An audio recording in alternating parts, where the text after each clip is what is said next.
मुरादाबाद विकास प्राधिकरण एमडीए कार्यालय में प्राधिकरण बोर्ड की 143वीं बैठक सफलतापूर्वक संपन्न हुई। बैठक की अध्यक्षता मंडल आयुक्त मुरादाबाद ने की। बैठक में मुरादाबाद के सुनियोजित विकास, आवासीय योजनाओं के क्रियान्वयन और नागरिक सुविधाओं को बेहतर बनाने से जुड़े कई महत्वपूर्ण प्रस्तावों पर विस्तार से चर्चा की गई और उन्हें स्वीकृति प्रदान की गई। बैठक में जिलाधिकारी मुरादाबाद के प्रतिनिधि, अपर नगर आयुक्त, उप जिलाधिकारी अमरोहा, सीटीसीपी कार्यालय के प्रतिनिधि, अपर निदेशक पेंशन एवं कोषागार, अधिशासी अभियंता उत्तर प्रदेश जल निगम, मुरादाबाद विकास प्राधिकरण के उपाध्यक्ष अनुभव सिंह, सचिव पंकज वर्मा सहित अन्य संबंधित अधिकारी मौजूद रहे। सभी अधिकारियों ने अपने अपने विभागों से जुड़े बिंदुओं पर प्रस्तुति दी और प्रस्तावों पर विचार विमर्श किया। बोर्ड बैठक से पूर्व एमडी कार्यालय पहुंचे मंडलायुक्त मुरादाबाद के अन्य अधिकारियों का गर्मजोशी के साथ स्वागत किया गया। बोर्ड बैठक में गोविंदपुरम आवासीय योजना को शीघ्र लॉन्च करने का प्रस्ताव पर सहमति बनी। इस योजना के माध्यम से आमजन को किफायती दरों पर आवास उपलब्ध कराने की दिशा में ठोस कदम उठाने का निर्णय लिया गया। इसके साथ ही मुरादाबाद शहर के सुनियोजित विकास को प्राथमिकता देते हुए अवैध निर्माण के विरुद्ध सख्त कार्रवाई करने पर भी बोर्ड ने मोहर लगाई। बैठक में शहर के जल निकासी की समस्या के समाधान को लेकर भी महत्वपूर्ण निर्णय लिए गए।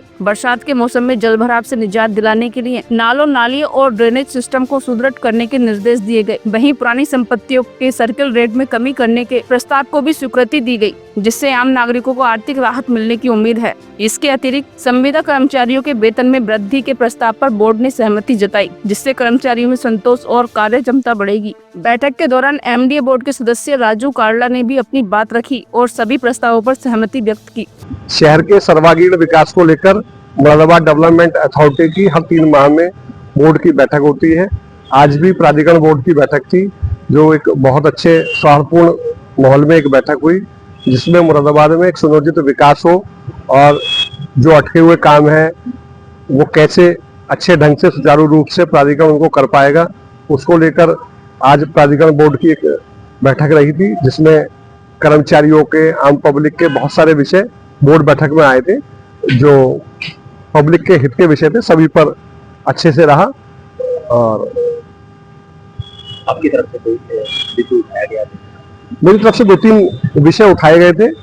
एक तो कि व्यक्ति जो है वेबसाइट पर प्राधिकरण की अपने डाटा का लैंड यूज चेक कर सके, तो उसके लिए उपाध्यक्ष महोदय द्वारा बताया गया कि वो प्रक्रिया पूरी हो चुकी है और आज उसकी लॉन्चिंग भी है। मऊ में फाटक के पास में वहाँ जो कॉलोनी वासी है उनको रास्ते का लेकर विषय चल रहा था, उसको मेरे द्वारा उठाया गया। तो उपाध्यक्ष महोदय द्वारा सूचित किया गया कि वहाँ रेलवे से बातचीत हो गई है कमिश्नर साहब की अध्यक्षता में, और वहाँ अभी रेलवे के द्वारा रास्ता बंद नहीं किया जाएगा।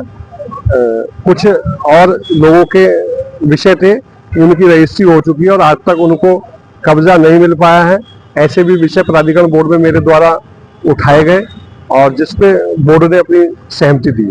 क्या कहना चाहिए? मुरादाबाद की जनता से यही कहना चाहूंगा कि अपना जब भी भवन बनाए तो नक्शा पास कराकर बनाए और अनलीगल कंस्ट्रक्शन ना करें, अनऑथराइज कंस्ट्रक्शन ना करें। प्राधिकरण आप लोगों के हित के लिए है, सारी चीजें ऑनलाइन है। सारी प्राधिकरण के सब अधिकारी बहुत अच्छे हैं।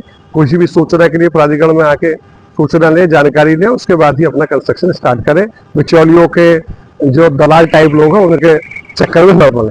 धन्यवाद। अध्यक्ष मंडल आयुक्त ने अधिकारियों को निर्देशित किया कि स्वीकृत योजनाओं को समयबद्ध और पारदर्शी तरीके से धरातल पर उतारा जाए, ताकि मुरादाबाद के विकास को नई गति मिल सके और आम जन को योजनाओं का सीधा लाभ प्राप्त हो। देखिए, आज की जो बोर्ड बैठक है उसमें एक तो पहले बजट पर डिस्कशन हुआ और आय व्यय जो भी था उसको देखने के उपरांत उसको पास किया गया। इसके अलावा इस समय आपको पता है कि बहुत सारी हमारी परियोजनाएं हैं जो इस समय अंडर प्रोग्रेस है। गोविंदपुरम योजना और ऑलरेडी मतलब लॉन्चिंग के स्टेज पर है, उसको लॉन्च जल्दी ही हम करने वाले हैं। जितने सारे अनुमोदन थे उसके हो गए। इसके अलावा 2 महत्वपूर्ण और परियोजनाएं हमारी थी और उन परियोजनाओं पर में भी एक परियोजना ऑलरेडी हमारी सोनकपुर, वो अब रेरा के अप्रूवल के लिए जाने के लिए तैयार है और मुझे लगता है कि इसी महीने हम एक और जो टाउनशिप है उस टाउनशिप को हम रेरा से अप्रूव करा के लॉन्चिंग के कंडीशन में आ जाएंगे। कुछ चीज़ें ऐसी थी जिस पर बोर्ड ने आज निर्णय लिया जो पुरानी पेंडिंग चीज़ें थी। एक तो ये है कि जो ज़मीन क्रय हो रहा है उसमें बहुत सारे लोगों का ये मानना था कि जो सहमति के आधार पर बिक्री कर रहे हैं, बिक्री करने के अलावा उनकी ये मंशा थी कि वो लैंड पूल पॉलिसी में आना चाहते हैं, लैंड पूलिंग पॉलिसी में। तो उनके लिए लैंड पूलिंग पॉलिसी का रास्ता भी आज खोला गया है कि जिन लोगों का इतनी बड़ी दिक्कत है, इतनी समस्या आ रही है कि जिसमें क्रय करने में समस्या आ रही हो, वो बेचना भी चाहते तो भी क्रय करने में कोई समस्या है, तो उसके लिए लैंड पूलिंग पॉलिसी में मिनिमम जो 25% की शेयरिंग के साथ उनको हम अलाउ कर रहे हैं।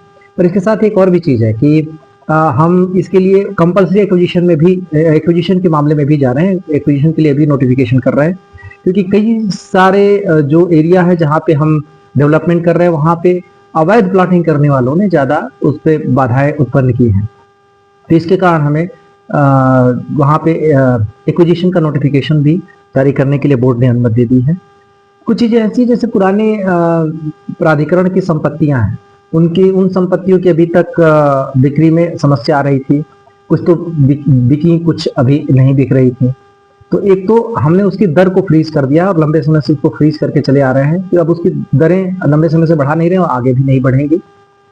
इसके अलावा जो ज़्यादा पुरानी ऐसी हो गई जिनमें बहुत ज़्यादा खरीद नहीं हुई है, उसमें हम डिस्काउंट के लेवल पे भी जा रहे हैं, जिसमें से 10% से लेके और 25%, 20% तक का डिस्काउंट अब देंगे। तो अब वो योजना ज़्यादा वायबल लोगों के लिए हो जाएगी और उन सारी जगहों पर जो ज़रूरत के मरम्मत के कार्य हैं वो भी हम करा रहे हैं, उनके इंफ्रास्ट्रक्चर डेवलपमेंट के काम भी करा रहे हैं।